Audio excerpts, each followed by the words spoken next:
Pahaba, Ati kabar mi? kune kabar. Apa kabar? Araya kabarmu. Kuna kabar? Kune kabar. Kai kabar? Aceh dikenal dengan sejarahnya, budayanya, dan kekayaan alamnya. Namun, di sela-sela hiruk-pikuk Darussalam, di trotoar-trotoar sempit yang dipenuhi pedagang kaki lima, ada banyak kenyataan yang tak bisa kita abaikan. Meski triliunan dana otonomi khusus mengalir setiap tahunnya, Aceh tetap menjadi provinsi termiskin kedua di Pulau Sumatera. Badan Pusat Statistik mencatat pada Maret 2024, persentase penduduk miskin di Aceh terus berkembang sebesar 14,23%. Penurunan kecil dari tahun sebelumnya, tapi tetap menyisakan lebih dari 800.000 jiwa yang hidup di bawah garis kemiskinan. Besar kecilnya jumlah penduduk miskin sangat dipengaruhi oleh garis kemiskinan. Artinya, siapa saja yang pengeluarannya di bawah standar minimum hidup layak sampai tercatat sebagai penduduk miskin. Hasil wawancara lapangan yang kami lakukan menunjukkan bahwa masyarakat menghadapi tantangan nyata. Lapangan pekerjaan yang semakin menyempit membuat banyak orang memilih pekerjaan informal seperti ojek online. Namun, persaingan tinggi dan harga kebutuhan pokok yang terus melonjak membuat pendapatan harian mereka tidak pernah cukup. Para pedagang kecil pun ikut terdampak. Naiknya harga bahan baku membuat mereka harus mengurangi porsi dagangan mereka. Sementara itu, pendapatan menurun, biaya hidup tetap terus menaik. Mahasiswa lokal menilai bahwa pemerintah sudah menyediakan fasilitas dan bantuan. Namun, mereka berharap bantuan itu lebih terbuka dan menyentuh pelajar dan masyarakat secara langsung. Di sisi lain, mahasiswa pendatang melihat keterbatasan barang dari luar Aceh sebagai kendala sirkulasi ekonomi yang membuat harga dan pilihan di pasar lokal tidak pernah kompetitif. Sekilas, Aceh tampak berkembang. Pertumbuhan ekonomi pada triwulan pertama 2024 mencapai hingga 4,82%. Bahkan, produksi padi meningkat. Sektor perikanan pun tumbuh pesat. Tapi, pertumbuhan ini belum menyentuh semua lapisan masyarakat.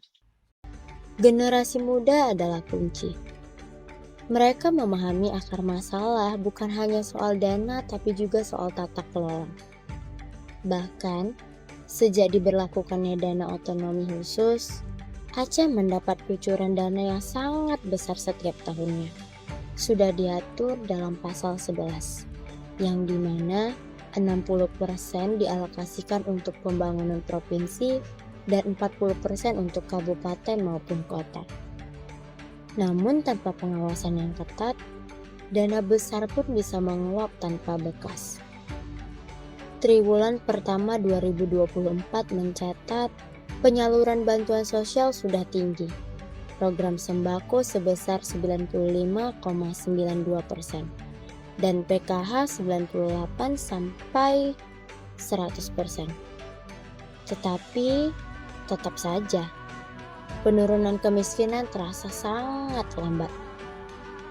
Persentase kemiskinan di desa mengalami sedikit penurunan dari 16,92% hingga 16,75%. Namun, apa kabar dengan perkotaan? Justru di perkotaan, angka kemiskinan semakin bertambah. Artinya, ketimpangan masih saja ada di daerah ini. Dan kemiskinan mulai merambah ke kawasan urban. Di sela-sela keterbatasan, Aceh tetap hidup. Warga kecil, mahasiswa, pekerja informal, merekalah yang menjaga harapan tetap menyala. Karena pada akhirnya perubahan bukan hanya soal anggaran besar, tapi soal ketulusan, keadilan, dan kerja keras bersama. Meskipun tantangan itu nyata, Aceh juga menunjukkan sisi lain yang tak kalah kuat. Hasil ini merupakan hasil tertinggi kedua di Pulau Sumatera, dipicu oleh PON 21 yang dimana ekspor batu bara dan beroperasinya bendungan pertanian baru. Sektor akomodasi, transportasi, makanan dan minuman, serta industri pengolahan mulai memberi kontribusi yang nyata. UMKM lokal bergeliat.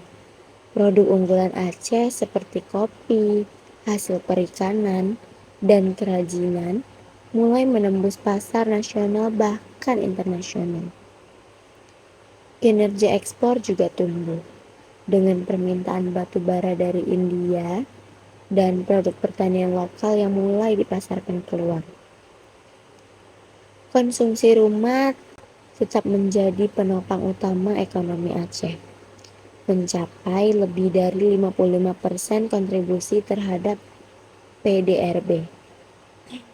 Sektor pertanian juga terus didorong dengan cuaca yang mendukung, program penyerapan gabah nasional, dan peran petani lokal yang kuat. Sektor ini menjadi pilar pertumbuhan yang cukup pesat. Aceh juga mulai menunjukkan kesiapan investasi dengan dorongan dari BI atau Bank Indonesia agar investor memanfaatkan potensi sumber daya lokal untuk menciptakan lapangan kerja baru. Di tengah tantangan, masyarakat tetap bergerak, membangun, berinovasi, dan bertahan.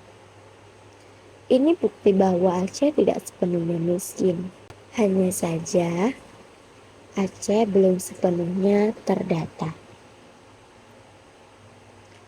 Maka pertanyaannya adalah, apakah Aceh benar-benar miskin? Atau kita hanya melihat dari angka tanpa benar-benar melihat denyut kehidupan di dalamnya? Karena perubahan tidak hanya soal data mendata, tapi soal kemauan, keterlibatan, dan keberanian untuk membenahi bersama. Mungkin bukan hari ini, tapi esok hari. Aceh bisa membalikkan narasinya dari angka menjadi harapan, dari tantangan menjadi kekuatan.